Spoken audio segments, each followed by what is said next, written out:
Gosh dang, I just got to feeling sorry for him. Hell, he's no different than I am. Push her over.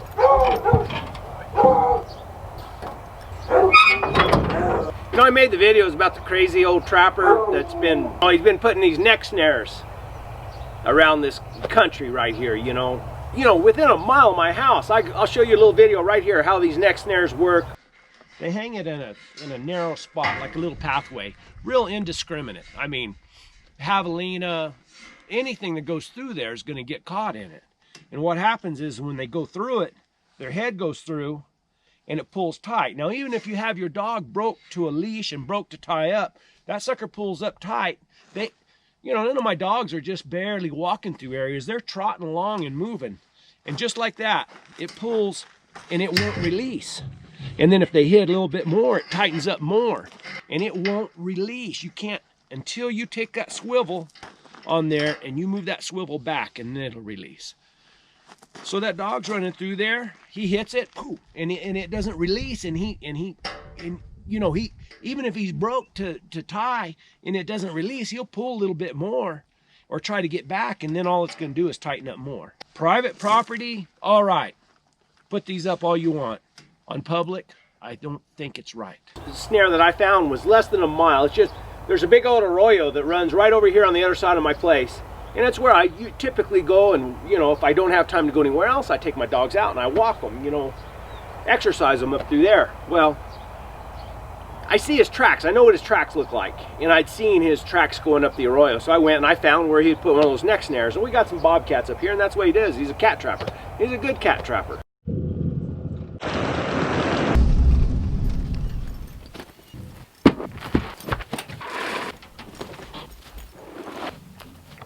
So yesterday, I came back and I seen those tracks. I seen he drives an old 4Runner. He's got these all-terrain tires on it. And it's all camouflaged out and everything. I mean, homemade camouflage painted. Anyway, so I seen those tracks. So I got on my buggy and I started driving around to see if I could find, you know, where he'd been, where he was. Because I can't just take my dogs out knowing that he's putting those neck snares out. I followed down the arroyo, and I thought it was his tracks, and it only went in there. And that is one of his tactics. Is he's paranoid. He thinks everybody's trailing him around and trying to steal his fur. So he pulls into places, and then he'll back out, and then he'll pull in. So there's a lot of false tracks all over the place. But I helped him years ago, so I know what he does. So I drove down to see. One of these days I'll get the edited videos of how I train the dogs with the bottled scent. But that's where I went, is where I lay those drags, and I've been working with the young dogs. So I went down there, I seen his tracks going up that arroyo, and then I turned and went down. I was following his tracks, and you can always tell because he doesn't get around very good, and he drives like right down the side of a big arroyo, and he drives right down the side, and you can watch his tracks. I mean, what he's doing is he's looking for bobcat sign, and he's looking for these little ravines or little drainage deals where those bobcats will travel, so he can set his traps up in there. A little mountain research made by MSR, little water reservoirs, little water bag. Carson Tate's the one who told me about. Thank you, Carson. Anyway, so I was following his tracks, and I went down, and you got to go underneath the interstate in this culvert, and then about a quarter of a mile down there is the railroad tracks. You can't go any further than that. I was just curious to see if he'd been down there. I pull around the corner and I get down there, boom, there he is, sitting there sideways in the arroyo. And he looks at me and I look at him, and I couldn't turn around. I had to go talk to him.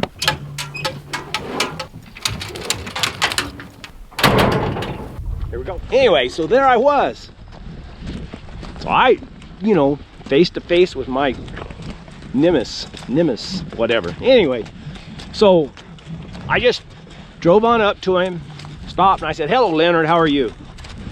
"Oh," he said, "I know you, you're Milligan," or something like that. I said, "No, sir." I said, "My name's Brett Vaughn." Oh, yeah, well, you were calling coyotes." I said, "No, sir." And he looked real disheveled. I mean, his hair was sticking straight up. he wears those old Dickies coveralls, you know, and you know, he was old. I mean, old. What he was doing was he was target practicing over there with his 22. And told me, he said he has a broken leg, broken shoulder. I know he's had a stroke. His left hand's all like this. He can't hardly. He had to get a walk. He said, well, let me come over there and talk to you. Let me get out of here. Let me get my walking stick. And he had a walking stick, and you know, in his vehicle, the lights are all banged out of it and everything. He's just in bad shape, you know. And you know, I don't know how much of it he was pretending, because he's just a, he's a really strange guy. And he just got to talking to me. He said, oh, I just can't hardly get around anymore. He said, I can't, you know, I can't walk anywhere. He said, I got to drive this thing everywhere I go, and my legs broke. I got like Gore-Tex and something, his ticker's bad, you know, gosh dang. And and he looked at me and he said, but I just got to get out. You know, dadgummit, you know, he said, told me stories about getting out and getting stuck and having to have his daughter and his wife come look for him. And I had heard stories of him before getting lost, you know, and them having to come find him, but he didn't say he was lost. What he told me was he was stuck. And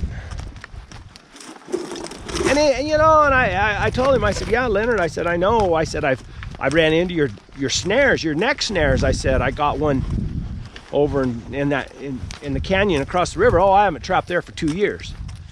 But that's just his nature. He does not want anybody to know where he's at or what he's doing. He even told me that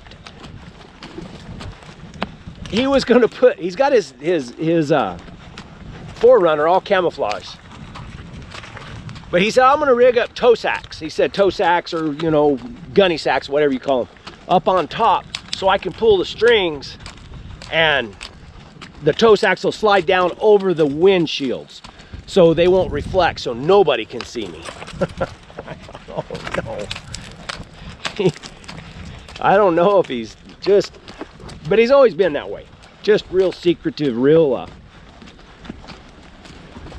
but, and you know, I can trail him around. I know what his tire tracks look like. I know how he travels. I know the way his footprints look, because he wears those stinking, he made him some carpet shoes with carpet on the bottom. But he has a little gimp in his get along, you know, from having that stroke. And I mean, I just know it. And you can tell, you can see where his, you know, even though he lays false tracks here and there, you can see where he gets out of his vehicle, because he's crippled, you know, and his feet come together. And gosh dang, I just got to feeling sorry for him. And I got to thinking, you know, hell, he's no different than I am. You know, he just because he's a trapper, you know, is the only thing really makes him different. He just has to get out. And if anybody understands that, I do. You know, you just got to get out, or I do, you know. And dadgummit,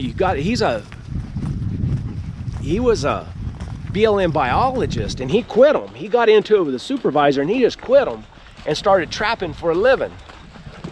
And you get thinking about it, man, you know, he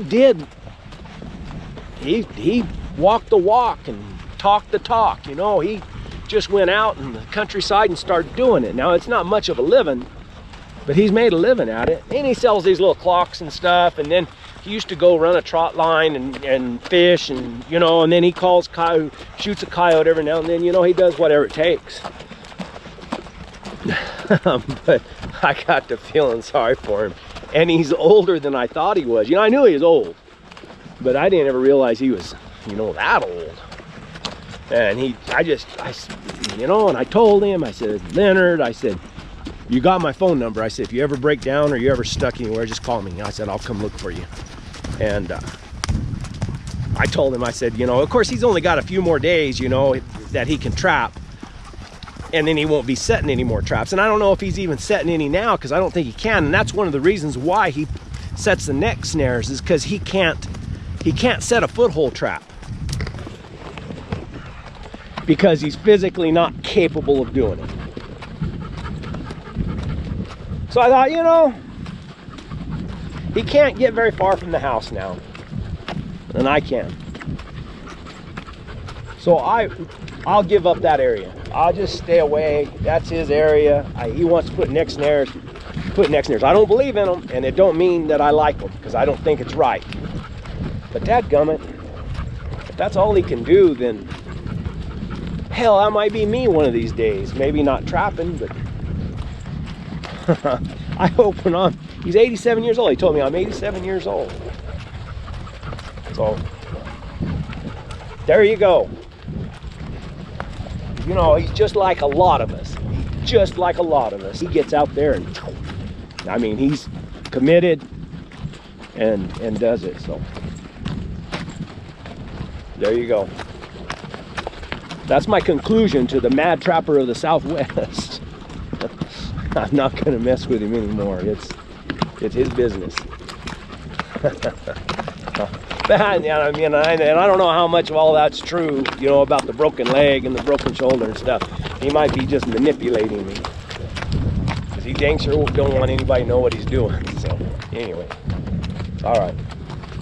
I'm out here in this beautiful desert today. Got my pack mule, Jet Johnson, riding my saddle mule, Big Agnes, just getting ready for, whoa, man, look at that jackrabbit race. Woo!